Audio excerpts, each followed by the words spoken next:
Hello guys, তো বর্তমানে আমরা এসেছি আজকে একটু বহরমপুরে ঘুরতে। তো এখন বর্তমানে একটা হোটেলের মধ্যে ঢুকেছি, রান্না খাওয়া চলছে আর কি।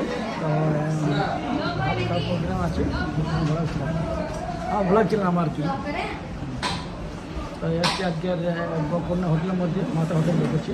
তো এখন বর্তমানে খাওয়া দাওয়া চলছে। তো খাওয়ার টাইম তো ওভার টাইম হয়ে গেল। তো এখানে খাওয়া খুব সুন্দর হয়, তার জন্য খাওয়ার বললাম আর কি। আজকের গোকর্ণ মাতার হাতে খুব ভালো খাবার থাকে এখানের মধ্যে খেয়েও। তো আমার বর্তমানে খাওয়া চলছে বসে। এ হচ্ছে মাত্রা হোটেলের পরিচিত অনুযায়ী খুব সৌন্দর্য পরিবেশ, খাওয়াটা খুব ভালো লাগে। তো আমরা এখানে বর্তমানে খেতে ঢুকেছি। এ হচ্ছে আজকের খাওয়ার টাইম। খাওয়ার টাইম আবার গেছে আমার খাওয়া রাখতে যাচ্ছিলাম না, নিচ্ছে।